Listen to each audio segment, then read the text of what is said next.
భాస్కర్ ఫోటోగ్రాఫర్ని. నేను గత 10 సంవత్సరాల నుంచి కూడా ఈ ఫీల్డ్లోనే ఉన్నాను.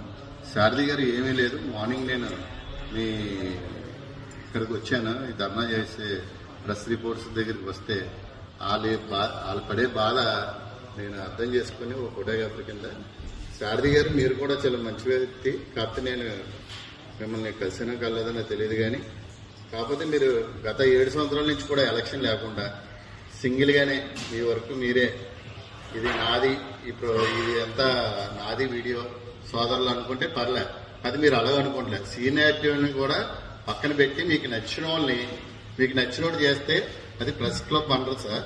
దయచేసి మీరు 10 మందికి ఉపయోగపడే వాళ్ళు ప్రెస్ అంటే మాకు తెలుసు కాబట్టి, బయట వాళ్ళకి తెలియదు కాబట్టి ప్రెస్లో సీనియారిటీని గుర్తించి వాళ్ళకి మనోభావాలు దెబ్బతినకుండా మీరు ఎవరో మీకు నచ్చిన వాళ్ళు, మీకు కావాల్సిన వాళ్ళు, మీకు రికమెండేషన్ చేసిన వాళ్ళు మీరు ప్రెస్ క్లబ్లో తప్పిస్తే మటుకు ఇలాంటి ధర్నాలే జరుగుతుంటాయి.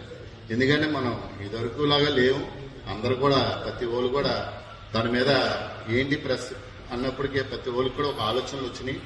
ఇన్నాళ్ళైతే మనం తిరిగే టైంలో ఏది ఎవరికి తెలియదు కాబట్టి ఇప్పుడైతే నడిచే పరిస్థితి లేదు. మీరు ఏదన్నా కొద్దిగా ఆలోచించి చేసుకుంటే మీరు 1 ఇయర్ నుంచి కూడా మీరు నగ్గారు, మీకు ఓట్లు వేశారు, మీరు దానికి ప్రెసిడెంట్ అని ఎవరైనా చెప్పారా అని మీరు అనుకుంటున్నారా? ఎలక్షన్ పెట్టండి సార్. ఎలక్షన్ పెడితే మిమ్మల్ని ఎంచుకుంటారో వేరే వాళ్ళని ఎంచుకుంటారో అన్నది ప్రెస్ వాళ్ళందరూ మీరు హెల్ప్ చేసిన వాళ్ళే కదా. మీరు 7 సంవత్సరాల నుంచి సాధిస్తున్నారు కదా, అది ఏంటన్నది రుజువు అయిపోతుంది కదా.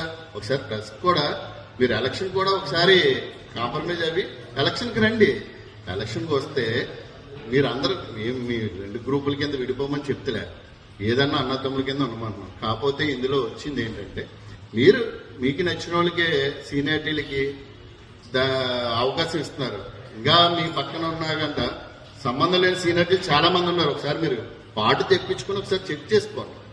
చాలా మంది ఉన్నారు నాకు లాంటి వాళ్ళు, నాతో పనిచేసే వాళ్ళు కూడా ఈ రోజు నేను చూస్తుంటే పైకి వెళ్ళబోతున్నాం అన్న అని చెప్పుకునే పరిస్థితికి వచ్చారు. గుర్తించండి, ఎందుకంటే కొత్త కుర్రోళ్ళు ఉంటారు, కాదంటలేదు. దీంట్లో ఎగోకి వెళ్ళొద్దు.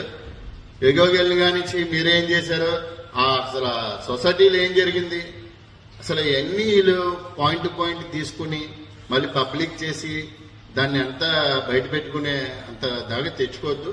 దీంట్లో పెద్దలు బాధపడతారు, ఎటు వెళ్ళాలో తెలియలేని పరిస్థితులు ఉన్నారు చాలా మంది.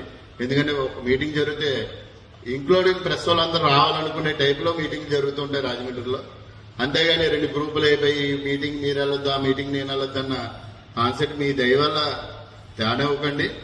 మీరు పెద్ద రకంగా ఆలోచించుకుని వీళ్ళందరినీ కౌరవించుకుని ఈ చిన్న గొడవ సెటిల్ చేసుకోవాలని నేను కోరుకున్నాను. ఇట్లు భాస్కర్.